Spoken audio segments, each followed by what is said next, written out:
Hello, IACL fans out there. Welcome back to another IACL video. This time it's going to be my week 3 team builder for Flamedog3, otherwise known as the owner of the IACL itself. And yeah, he's a wonderful man. He knows a lot about the game. I've known him since I joined the competitive counter team community. In fact, he was like one of the first he was like the first person I ever met, and we're kind of good friends now. I'd say he's like 19 years old. I'm 16 years old, so yeah, there's a pretty good age gap, but we're still cool. But yeah, anyways, without further ado, let me start the team builder, and let me start with naming his team. And his team actually consists of. Let me just make this zoom out.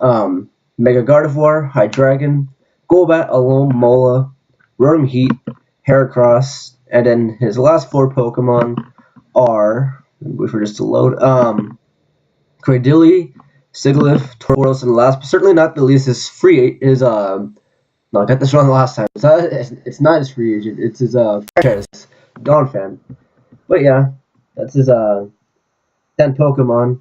And now let me go over my analysis on his team and what I felt like he was weak to.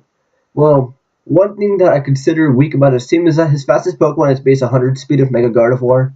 So that means it leaves a lot of room for my Staraptor to do a lot of work on his team. Especially if he doesn't bring Tim and Max Speed Mega Gardevoir. I outspeed everything that doesn't have a Choice Scarf, as you'll see later on. It also opens up space for my Mega Beedrill and my Raichu, who pretty much outspeeds everything and pretty much could have covered for every single Pokemon on his team if I tried. Now, like that's basically what I saw through his team. I felt like he has a good amount of weaknesses, and he like. By the way, breaking the fourth wall here, he did make a trade with Hunters Infected. He did make a trade, and he did get some Pokemon, so he did, I guess, structure his team a little bit better. So obviously, he did see that it had a huge amount of weakness. And I'm sure that speed has something to do with it. But yeah, that's what I saw through his team. And now, let me show you my team. But first, I might as well name all the team members in my team. I'm saying team too many times, okay? Alright, I'll stop saying that word for now, as best I can. Anyways, my team, okay, my squad consists of Azumarill, Latios, Bronzong, Celebi, Emboar, Sharpedo, Licky, Staraptor, Mega Beedrill, and Raichu. So like I said, Staraptor was definitely the Pokemon that I wanted to build my team around because it just nukes a lot of things with Reckless Brave Bird Double Edge, especially if he loses his Rotom Heat. He doesn't have a Fly Resist after that, so that was kind of my process there. So, first Pokemon I'm going to show on my team is Charlie Ray Jensen, the one-hit wonder, Staraptor. Bringing the Choice Band, Max Attack, Max Speed, just 4 special defense because I want to have that odd HP number, even though I'm probably going to lose recoil, but still, I just felt like it was, good. And, the moveset I decided to bring was Brave Bird, Double Edge, U-Turn, and Quick Attack. Quick Attack because it can finish off a good amount of Pokemon on his team if they're low enough, such as Mega Gardevoir, so I don't have to force a Speed Tie, as well as Hydreigon if it's Choice Scarf, which he probably will bring because if you don't bring if you bring a non-Choice Scarf Hydreigon, it just leaves him susceptible to Pokemon such as Mega Beedrill that just nuke with U-Turn unless he's like the Bug Resistant Berry. So that was kind of what I felt like. I felt like I could bring this and I would have a good chance on just nuking his team with Double Edge Brave Bird, U-Turn just in case I want to force some initiative because he does have a Golbat. But Golbat, even if it's max physically defensive, Eviolite gets 2-kill by Double Edge. And if I have rocks up in the field, it definitely gets 2-kill by Double Edge, and I avoid a lot of recoil. So that would be best case scenario. But you'll see who my Stealth Rocker is this week later on. But yeah, there's not too much to explain on here because, like I said, its one purpose is just to hit stuff with Double Edge and Brave Bird.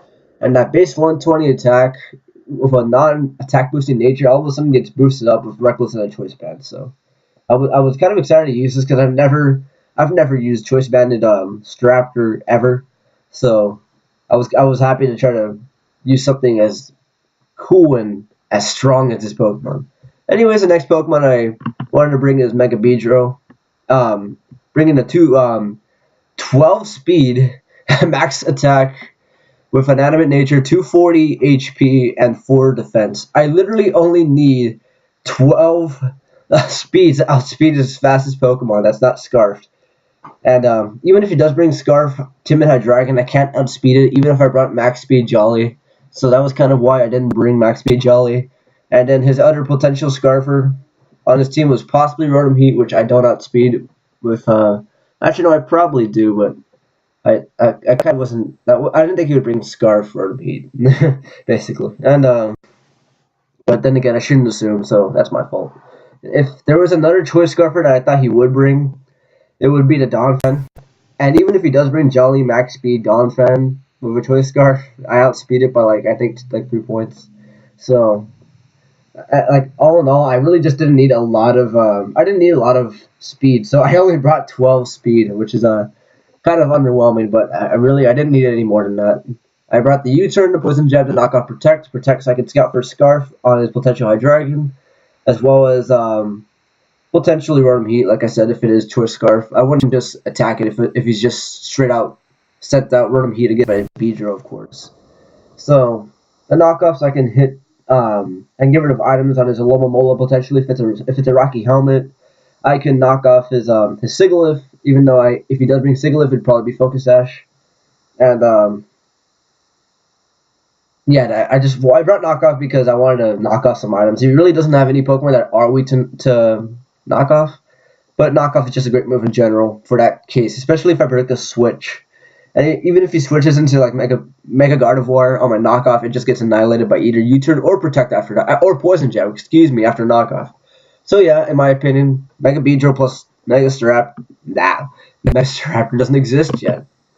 Dear Nintendo, please make a Mega Staraptor. That's great. Anyways, yeah, with Staraptor and Mega Beedrill with U-turn, I feel like I can get a good U-turn core going on there. Even though they're both weak to rocks, I can easily avoid rocks by pressuring him with Mega Beedrill with his Credilli, or his Donphan if it isn't Choice Scarf. And even if it is, it could be Choice Scarf Stuff Rock. You never know. So yeah, that was my logic there. And Mega Beedrill and I said Mega Staraptor twice already. Mega Beedrill and Staraptor are both able to work just fine if even with Stuff Rock on the field, because they don't really last too long anyways, and Mega Beedrill normally won't take any hits because of how fast it is. And so it'll be able to take 4 Stuff Rock switches anyways. Staraptor, on the other hand, might be able to take 3 at best. Anyways, now my third Pokemon is Liberty. Liberty to Bronzong. It's made its debut every single time. So has my Mega Beedrill. So props to you, Bronzong.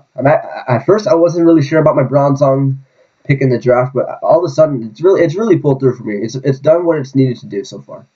I'm bringing the max special defense, max HP, max special defense with Sassy Natures. I can boost by Gyro Ball. With that spread, I absolutely destroyed Mega Gardevoir with Gyro Ball. And I'm bringing the Protect, the Stuff Rock, and the Toxic. Toxics, I can hit the Credilli I can wear down the Credilli because Gyro Ball won't do too much, and he can just recover against me. So I want Toxic so I can stall it out. I can bring Toxic for the Alomomola. And I can also Toxic other threats such as Electros and possibly his Rotom Heat. I don't want to take a freaking Overheat. I can also Toxic the Donphan if I want to, but Knockoff will still do a hefty amount of damage. And I want my leftovers, and you'll hear why. Now let me explain to you why I have Protect. This is a pretty interesting tech. I've watched Joey Pokemon and I've seen him do his Gen 3 battles. And another thing that I've noticed is that Pokemon such as Skarmory in Gen 3 would carry Protect because it didn't have Roost. So I was thinking how, if I want to make this thing a pretty reliable wall, I can just run Protect so I can gain my HP against threats such as Credilli when I Toxic it, or Pokemon such as Sigilyph who can't touch me otherwise. And as a result, I can get my recovery back a lot more easy. Try to find my words. It's been 9 days since I've been in school. By the way, it's summer vacation for me, so yeah, that's pretty sweet. Trying to find my words here.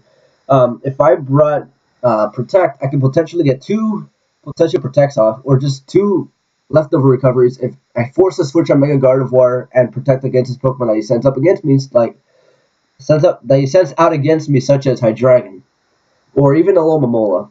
and I can just click Toxic and hope it doesn't burn me. But yeah, that was kind of my logic on Protect. I felt like it would work, especially since Mega Gardevoir can't really do too much to me, and I can protect and get my leftover recovery back, and essentially not take a lot of damage from Mega Gardevoir, and just constantly switch into it and just force it out. That was my logic on Liberty. So basically, its job is to take hits and to force switches out with Gardevoir and toxic stuff.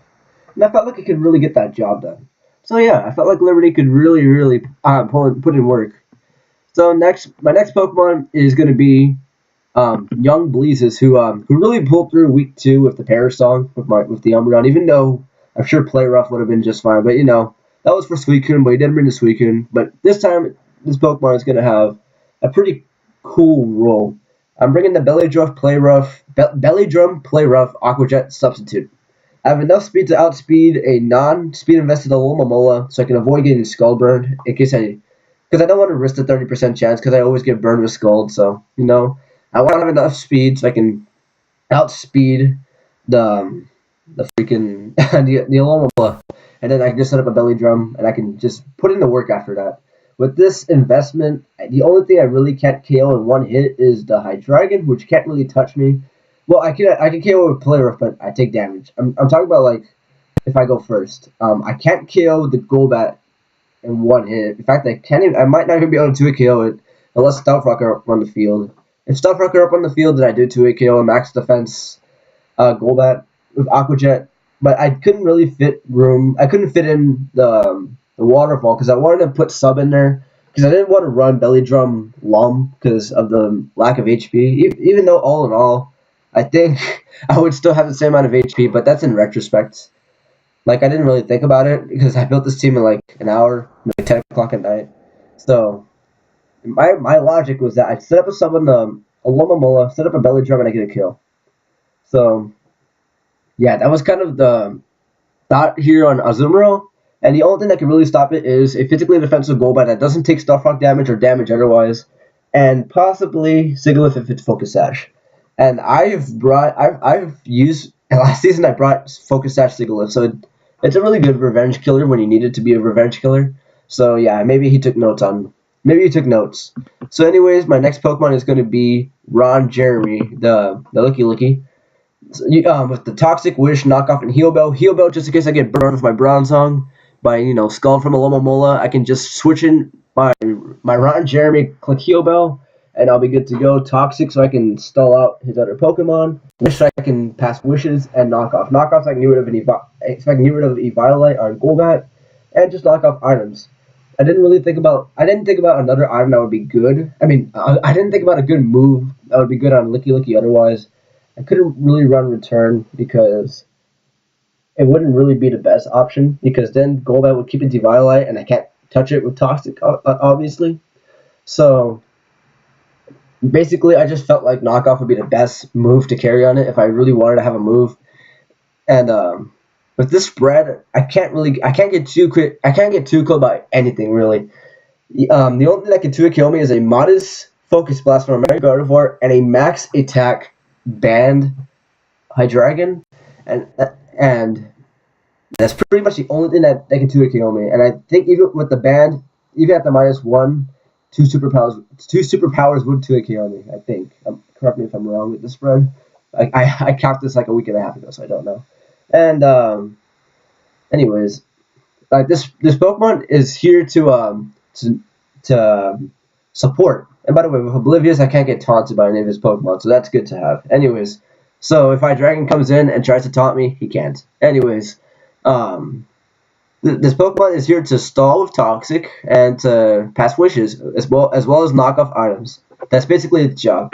And now the last Pokemon I have on my team is Mighty Mouse, which now that I think about it, this spread could have been better.